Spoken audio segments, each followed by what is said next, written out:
അപ്പോൾ ഇത് തഞ്ചാവൂരിലെ ബൃഹന്തേശ്വര ടെമ്പിളാണ്. അപ്പോൾ ഈ ടെമ്പിളിൻ്റെ പ്രത്യേകത എന്താണെന്ന് വെച്ച് കഴിഞ്ഞാൽ ഇത് ഉണ്ടാക്കിയതെന്ന് വെച്ചാൽ രാജരാജയാണ്, അതായത് ചോള രാജവംശത്തിൻ്റെ പ്രത്യേകതകൾ അനുസരിച്ചിട്ട് ആക്കിയതാണ് ആ സമയത്ത്.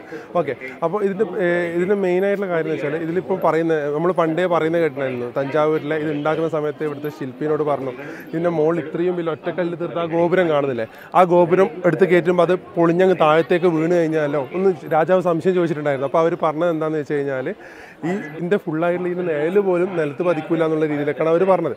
പക്ഷേ ഇവിടെ ഞാൻ ചോദിച്ചാൽ ഇവരെല്ലാം പറയുന്നത് വെച്ചാൽ അങ്ങനെ പറയുന്നുണ്ടെന്ന് മാത്രമേ ഉള്ളൂ. ഇതിൻ്റെ നേല് പതിക്കും. നേല് പതിക്കാത്ത എന്താണെന്ന് വെച്ചാൽ ആ ഗോപുരത്തിൻ്റെ നേല് മാത്രമാണ് പതിക്കാണ്ടുള്ളത്. അതാണ് കാരണം നമ്മളിപ്പോൾ ഇത്ര നാൾ അറിഞ്ഞുകൊണ്ടിരുന്ന കേട്ടുകൊണ്ടിരുന്ന കാര്യം എന്ന് വെച്ചാൽ അധികം ആൾക്കാർക്ക് അറിയാത്തൊരു കാര്യം എന്ന് വെച്ച് കഴിഞ്ഞാൽ ഈ മുഴുവനായിട്ടുള്ള ഈ ബിൽഡിംഗ് അല്ല, മുഴുവനായിട്ടുള്ള ഈ ഗോപുരം മുഴുവനായിട്ട് നമുക്ക് എന്ത് ചെയ്യാൻ പറ്റില്ല, നിലത്തേക്ക് പതിക്കൂല എന്നാണ് നമ്മൾ വിചാരിച്ചത്. പക്ഷേ നിലത്തേക്ക് എന്ത് ചെയ്യുന്നുണ്ട്, അതിൻ്റെ നേല് പതിക്കുന്നുണ്ട്. അത് പതിക്കാണ്ടിരിക്കുന്ന അതിൻ്റെ മുകളിലുള്ള ഗോപുരം, ആ ഒറ്റക്കല്ലിൽ തീർത്ത ഗോപുരത്തിൻ്റെ ഇത് മാത്രമാണ്. ആണ്, കുഴപ്പമൊന്നുമില്ല. നേരത്തെ പറഞ്ഞതിനകത്ത് കുറച്ചും കൂടി ഇതുള്ളതാണ്. 600 രൂപയ്ക്ക് വർത്തായിട്ട് പോകുന്നുണ്ട്. അപ്പോൾ ഇതാണ് കേട്ടോ നമ്മൾ ലോഡ്ജ്, അൻപു ലോഡ്ജ്, ഒരു ചെറിയ ലോഡ്ജ് സെറ്റപ്പ്, റൂമൊന്നും എടുത്തിട്ടില്ല. അപ്പോൾ ഇവിടുന്ന് നമ്മൾ റെഡി ആയിട്ടുണ്ട്. ഇനിയിപ്പോൾ നമ്മൾ അമ്പലത്തിലേക്ക് പോകുന്നതാണ്. അപ്പോൾ പോകുന്ന വഴിക്ക് വേണം നമുക്ക് ഫുഡ് കഴിക്കേണ്ടിയിട്ട് കേട്ടോ. അപ്പോൾ രണ്ടാളും കൂടി ഇറങ്ങിയിട്ടുണ്ട്. ചേട്ടാ, തഞ്ചാവൂർ ഫസ്റ്റ് ടൈമാണ് നിങ്ങൾ വരുന്നത്? ഫസ്റ്റ് ടൈമാണ് നമ്മൾ രണ്ടാളും വരുന്നത്. അപ്പോൾ നമുക്ക് ഇവിടെ എവിടെയെല്ലാം പോകണമെന്നൊന്നും അറിയൊന്നുമില്ല. ഫസ്റ്റ് മെയിൻ അമ്പലത്തിൽ പോകണം. നമ്മളിവിടെ സ്റ്റാൻഡിൻ്റെ പരിസരത്താണ് നമ്മൾ റൂം എടുത്തത്. അപ്പോൾ നമ്മളിപ്പോൾ കണ്ടോ ഫ്രൂട്ട്സും ഇതാണ് കേട്ടോ സ്റ്റാൻഡ് വരുന്നത്. ഇവിടെ നിന്നൊരു 1 കിലോമീറ്ററോളം ഉണ്ട് അമ്പലത്തിലേക്ക് നടക്കാൻ.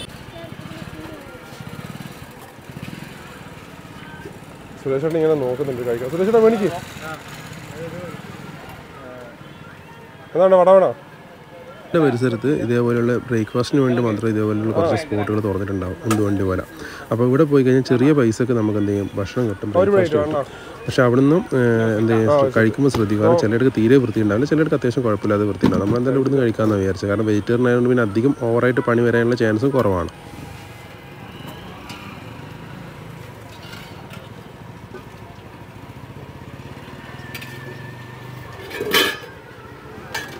അങ്ങനെയുണ്ട്, രസമുണ്ടോ? നമ്മളവിടുന്ന് ഭക്ഷണം കഴിച്ച് ഇറങ്ങി. ഭക്ഷണത്തിന് വെച്ചാൽ കോമഡിയാണ്. ഇഡ്ഡലിക്ക് 5 രൂപ, ചെറിയ വടയുണ്ട്, അതിന് 5 രൂപ. എന്താ പറയുക, വലിയ ടേസ്റ്റ് ഒന്നുമില്ല. പക്ഷേ നമ്മൾ അത് ആ തട്ടിടത്തിൽ അത്രയല്ലേ പ്രതീക്ഷിക്കേണ്ടുള്ളൂ. അങ്ങനെ കഴിച്ചത്. പക്ഷേ നമ്മളവിടെ അവർ പറ്റിച്ച് നമ്മളാണ്. കാരണം ദോശയ്ക്ക് 20 റുപ്യേ ഉള്ളൂ. അപ്പോൾ പൊടി ദോശ എന്ന് പറഞ്ഞിട്ട് അവർ 40 റുപ്യ മേടിച്ചേ. എന്നിട്ട് അവരെന്നെ അങ്ങോട്ടും ഇങ്ങോട്ട് പേയ്മെൻറ്റ് ചെയ്യുമ്പോൾ ചിരിക്കുന്നുണ്ട്. മതി പോട്ട്. സംഭവം വെച്ചാൽ ഇവിടെ ബസ് ഇറങ്ങിയതിന് മുന്നേ, ട്രെയിൻ ഇറങ്ങിയതിന് മുന്നേ നമ്മളെ പറ്റിച്ചുകൊണ്ടിരിക്കുന്ന കേട്ടോ. ചെറിയ ചെറിയ രീതിയിൽ നല്ല രീതിയിൽ തന്നെ പറ്റിക്കപ്പെടുന്നതുകൊണ്ട് അതിന് നമ്മൾ വഴിയൊരുക്കി കൊടുക്കുന്നതുകൊണ്ട് ആ അവസ്ഥയിലാണ് ഉള്ളത്. പോവാ എന്താവും എങ്ങനെയാണെന്ന് അറിയില്ല, നമുക്ക് നോക്കാം. അപ്പോൾ എല്ലാവരും ശ്രദ്ധിക്കുക. ഞങ്ങൾ പറയുമ്പോൾ എനിക്ക് 10 റുപ്യ അല്ലേ 20 റുപ്യ അല്ലേ, പക്ഷെ അങ്ങനെ തന്നെയാണ് എന്താ പറയുക പറ്റിച്ചത്. അത് 20 റുപ്യ ആണോ എന്നുള്ളത് അറിയില്ല. കാരണം ഇഡ്ഡലിക്ക് 5 റുപ്യ കൊടുക്കുമ്പോൾ അത് ദോശയ്ക്ക് ചിലപ്പം 10 റുപ്യ ആയിരിക്കും. അത് അവർ നമ്മളോട് പറഞ്ഞത് നോർമലിന് 20 തന്നെയായിരിക്കും. അതും പറയാൻ പറ്റില്ല. അതിനെക്കുറിച്ച് ചോദിക്കാൻ നിന്നില്ല. അപ്പോൾ അതിലൊന്ന് ശ്രദ്ധിച്ചിട്ട് അങ്ങനെ എല്ലാവരും, അതായത് ചെറിയ തട്ടുകടന്ന് പോലും ചെറിയ ഷോപ്പിൽ നിന്ന് പോലും നമ്മളെ പറ്റിച്ചുകൊണ്ടിരിക്കുകയാണ് ചെയ്യുന്നത്. അങ്ങനത്തെ ചാൻസ് ഇവിടെ ഉണ്ട് കേട്ടോ. ഈ ഏരിയയിൽ കാണുന്നത്, നമ്മളിപ്പോൾ വന്നാൽ അങ്ങനത്തെ ഒരു അനുഭവം കാണുന്നുണ്ട്. അപ്പോൾ ഞാനിപ്പോൾ ഉള്ളതെന്ന് വെച്ചാൽ തഞ്ചാവൂർ ക്ഷേത്രത്തിൻ്റെ അടുത്താണ്. അപ്പോൾ ഈ കാണുന്നതാണ് തഞ്ചാവൂർ ക്ഷേത്രം. അപ്പോൾ നമ്മൾ അങ്ങോട്ടേക്ക് ഉള്ളിലേക്ക് കയറാൻ പോകാം കേട്ടോ. അപ്പോൾ അതിൻ്റെ വഴിയിലുള്ളത് ഇപ്പോൾ സമയം ഏകദേശം എല്ലാം കൂടി ഫുഡെല്ലാം കഴിച്ച് 9 മണി ആവാനായി. ആ സമയത്താണ് നമ്മൾ പോകാൻ നോക്കുന്നത്.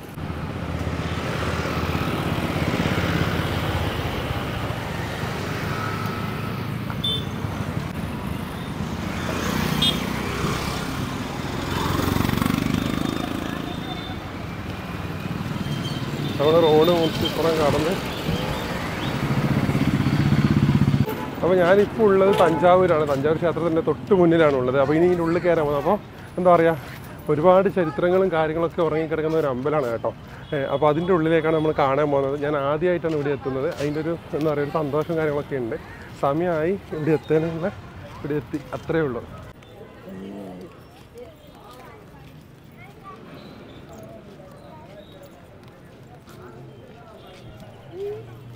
ഇതിൻ്റെ ഇവിടെ കനാല് പോലെയാണ് കേട്ടോ കാണുന്നത്. ഇത് കണ്ടോ, അല്ലെ പണ്ട് എനിക്ക് തോന്നുന്നു പണ്ട് ശത്രുക്കളുടെ ഇടയിൽ നിന്ന് രക്ഷപ്പെടേണ്ടിട്ട് ഈ ഒരു ഗ്യാപ്പ് വെച്ചതാണെന്ന് പറയാൻ പറ്റില്ല. അങ്ങനെയെല്ലാം ഉണ്ടാവുമല്ലോ കോട്ടവാതിലിൻ്റെ ഉള്ളിലേക്ക്. എനിക്ക് അതിനെക്കുറിച്ച് അറിയില്ല. അപ്പോൾ ഇനി നമ്മൾ ഇതിൻ്റെ ഉള്ളിലേക്ക് കയറാൻ പോകുന്നതാണ്.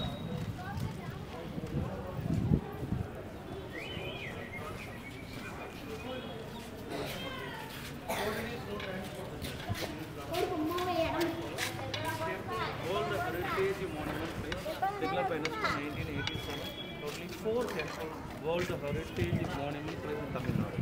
First one, Mahabharata. അതുകൊണ്ട് ഈ അമ്പലത്തിൻ്റെ ഒരു സ്ട്രക്ചർ എന്ന് പറയുന്നത്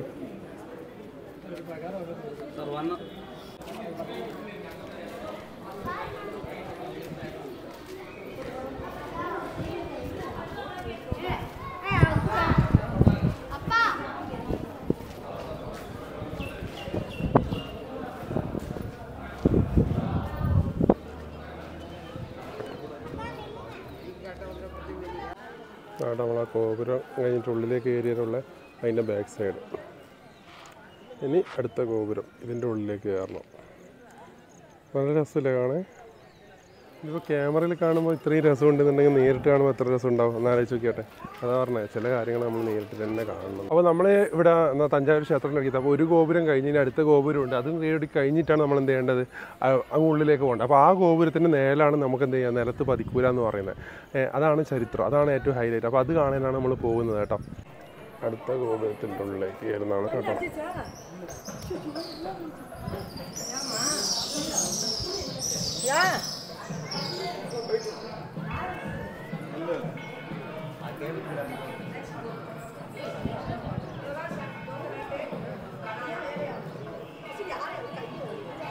അമ്പോ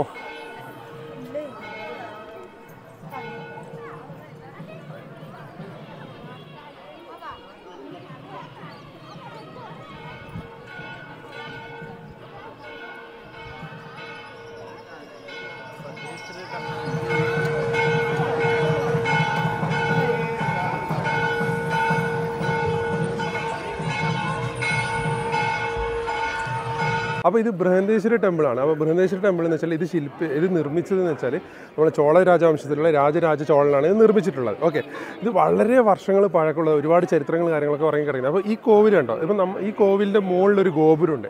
ആ ഗോപുരം എത്രയോ ടൺ കണക്കിന് ഭാരമുള്ള ഒരു ഒറ്റക്കല്ലിൽ ശില്പം ഉണ്ടാക്കിയതാണ്. മനസ്സിലായില്ലേ? ഓക്കെ, അപ്പോൾ ഇത് ആനകളെ കൊണ്ട് വലിപ്പിച്ച്, ആനകൾ മനുഷ്യന്മാരെ കൂടി ചെരിഞ്ഞ മണ്ണ് പോലെ ആക്കിയിട്ട് വലിപ്പിച്ചിട്ട് മുകളിൽ കയറ്റി. അപ്പോൾ ആ സമയത്ത് ഇങ്ങനെ ഉണ്ടാക്കുന്ന സമയത്ത് രാജാവ് ഈ ശില്പിനോട് ചോദിച്ചിട്ടുണ്ടായിരുന്നു, ഈ ഗോളം അത് താഴത്തേക്ക് വീഴുമെന്ന് ചോദിച്ചിട്ടുണ്ടായിരുന്നു.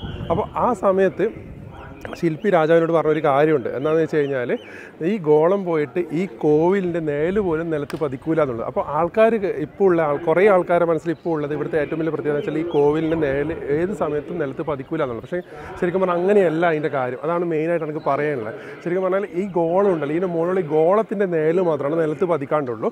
ഇവിടെ വന്നിട്ട് ചോദിച്ചാൽ ഇവർ നേരിട്ട് പറഞ്ഞു, നമ്മൾ കാണും ചെയ്തിട്ടുണ്ടായിരുന്നു ഇതിൻ്റെ നേല് ബേക്ക് ഭാഗത്ത് പതിക്കുന്നുണ്ട് കോവിലിൻ്റെ, പക്ഷേ എങ്കിൽ ഗോളത്തിൻ്റെ നേല് പതിക്കൂല. അതാണ് ഇതിൻ്റെ ഏറ്റവും വലിയ പ്രത്യേകത. അമ്പലത്തിൻ്റെ ഉള്ളിൽ കയറി കഴിഞ്ഞിട്ടാകുമ്പോൾ നമുക്ക് ഒരുപാട് ഏരിയ ഉണ്ട്. അതായത് നമുക്ക് നടക്കാനായാലും വിശ്രമിക്കാനായാലും ഒരുപാട് സ്ഥലമുണ്ട് ഇതിൻ്റെ ഉള്ളിൽ.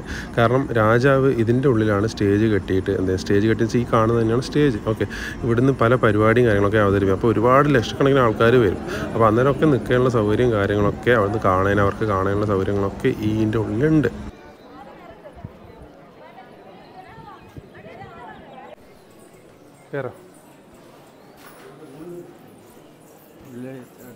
വീഡിയോ എടുക്കാൻ പറ്റുമോ?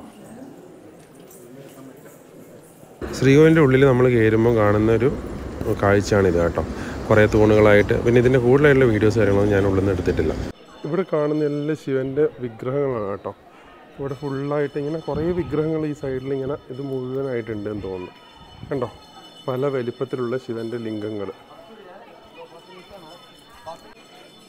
കണ്ടോ.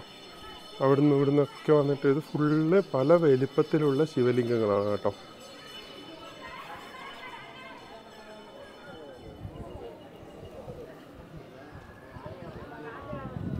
ഈ വീഡിയോയിൽ ഞാൻ അമ്പലത്തിൻ്റെ ഓരോ സമയത്തുള്ള ഓരോ സൈഡിൽ നിന്നുള്ള വ്യൂ, നല്ല രീതിയിലുള്ള ഫ്രെയിംസ് കാര്യങ്ങളൊക്കെ ഞാൻ ഇതിൽ കാണിക്കുന്നുണ്ട്. ഞാൻ അതുകൊണ്ട് വേറെ ഓഡിയോ ആയിട്ടൊന്നും പറയാത്തത്.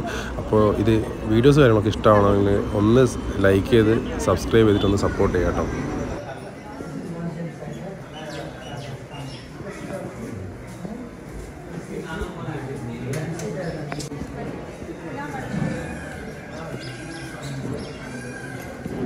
Maintenant, vous avez des restaurants.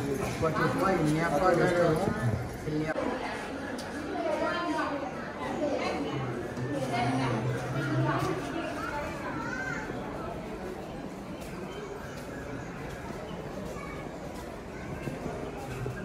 അപ്പോൾ ഇതെന്ന് വെച്ചാൽ നടപ്പാതകളാണ് കേട്ടോ. ഇത് ചുറ്റമ്പലം ഈ അമ്പലത്തിന് ചുറ്റുമായിട്ട് ഇങ്ങനെ ചുറ്റമ്പലം പോലെ ഇങ്ങനെ കെട്ടിയിട്ടുണ്ട്. ഇത് ഫുള്ള് നടപ്പാതയാണ്. അപ്പോൾ അതിൻ്റെ ഈ തൂണ് എന്ന് വെച്ചാൽ ഇത് 1000 വർഷങ്ങൾ പഴക്കമുള്ള തൂണാണ്. അപ്പോൾ ഇവിടെ നിങ്ങൾ എഴുതി വെച്ചിട്ട് കാണുന്നുണ്ട്. ഈ എഴുതി വെച്ചത് എന്താണെന്ന് വെച്ച് കഴിഞ്ഞാൽ സംഭവം എന്ന് വെച്ചാൽ ഇവിടെ ഉണ്ടായിരുന്ന നർത്തകിമാരും പിന്നെ വാദ്യങ്ങൾ വായിക്കുന്നവർ അങ്ങനെയുള്ള കലാകാരന്മാരുണ്ടല്ലോ, അവരുടെ പേരും നാടും സ്ഥലങ്ങളും അവരുടെ ഡീറ്റെയിൽസൊക്കെയാണ് ഇതിൽ എഴുതി വെച്ചിട്ടുള്ളതെന്ന് പറയപ്പെടുന്നത് കേട്ടോ. പിന്നെ ഇങ്ങോട്ടേക്ക് പോകാം, നിങ്ങൾക്ക് വേറൊരു കാര്യം കാണിച്ചു തരാം. മനസ്സിലായി? ഇതാണ്ടോ ഈ ഒരു ഇതിനിൽ എന്താ ഞാൻ പറയണ്ടേ, ഇങ്ങനെ കുറേ മനുഷ്യന്മാർ നശിപ്പിക്കാനായിട്ട് കണ്ട ഇത് ഐ ലവ് യു മറ്റേത് എന്തെന്നാണ്, ഇതാണ് മനുഷ്യന്മാരും ഇതാണ് എന്താ പറയുക, നമ്മളെ മനുഷ്യന്മാരുടെ പ്രശ്നമാണ് കേട്ടോ. ഇതിങ്ങനെ വന്നിട്ട് എവിടെ ഉണ്ടെങ്കിലും എന്തെങ്കിലും നശിപ്പിച്ച് കളയും. അതാണ് ഇനിയെങ്കിലും ദയവേദി കാണുന്നവർ കുറച്ച് ആൾക്കാരാണ് ഇങ്ങനെയുള്ള ചരിത്രകാര്യങ്ങൾ അത് ചരിത്രപരമായിട്ടുള്ള കാര്യങ്ങൾ അതേപോലെ കീപ്പ് ചെയ്യുക അറ്റ്ലീസ്റ്റ് കേട്ടോ.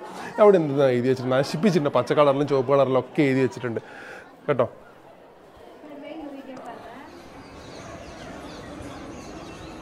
ഈ അമ്പലത്തിൻ്റെ ഉള്ളിൽ തന്നെ ചെറിയ ചെറിയ കോവിലുകളുണ്ട് കേട്ടോ.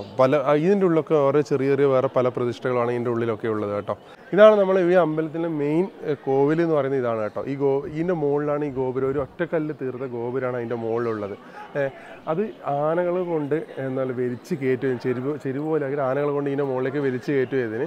എന്നിട്ട് ഇത് ഏകദേശം എന്ന് പറഞ്ഞാൽ ഒരു 19 നില ബിൽഡിങ്ങിൻ്റെ ഹൈറ്റിലാണ് അതുള്ളത്. അതിൻ്റെ ചുറ്റുവട്ടത്തായി ഇതുപോലെ ഒരുപാട് ചെറിയ ഗോപുരങ്ങളുണ്ട്. ഇവിടെയെല്ലാം ഓരോ പ്രതിഷ്ഠകൾ കാര്യങ്ങളുണ്ട്. എല്ലാത്തിലും കൊത്തുപണികളുണ്ട് കേട്ടോ. നല്ല അടിപൊളിയായിട്ടുള്ള കൊത്തുപണികൾ കാര്യങ്ങൾ കാണാനുണ്ട്. ഇതൊക്കെയെന്ന് വെച്ചാൽ വളരെ പഴക്കം ചെന്ന് വെച്ചാൽ ഏകദേശം 1000 വർഷങ്ങളോളം പഴക്കമുണ്ടെന്നൊക്കെയാണ് പറയുന്നത് കേട്ടത് കേട്ടോ.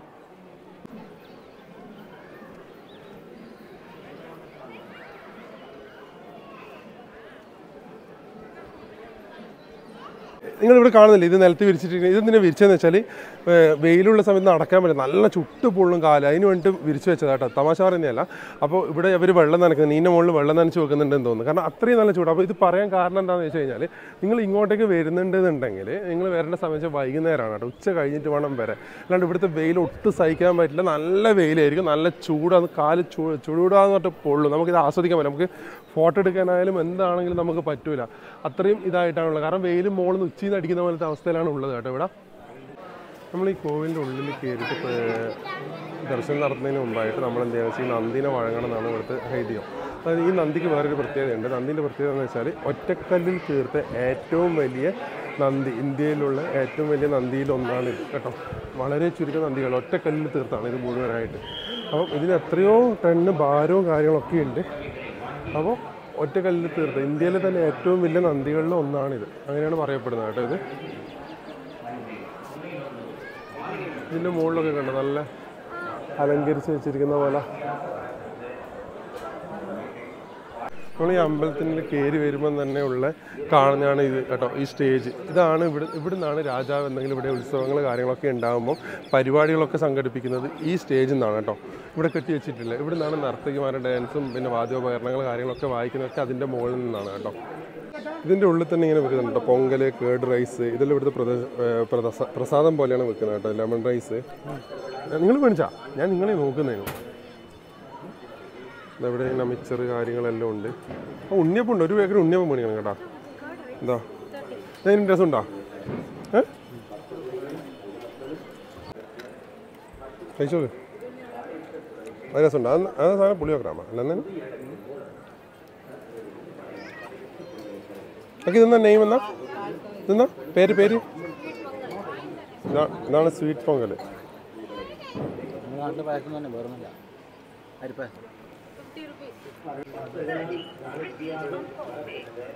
സ്വീറ്റ് പൊങ്കൽ എന്ന് പറഞ്ഞാൽ നമ്മളെ അരിപ്പായസം പോലെ തന്നെയുള്ള സാധനം കേട്ടോ. ഇതിവിടുന്ന് ഫ്രീ ആയിട്ട് ഇടുന്ന പ്രസാദം കേട്ടോ, പഞ്ചാമൃതവും പായസവും. നല്ല അടിപൊളി പഞ്ചാമൃതം ഉണ്ട് കേട്ടോ. പൊള്ളുന്നതുകൊണ്ട് പായസം പൊള്ളുന്നതുകൊണ്ട് എടുക്കാൻ പറ്റുന്നത് പഞ്ചാമൃതം.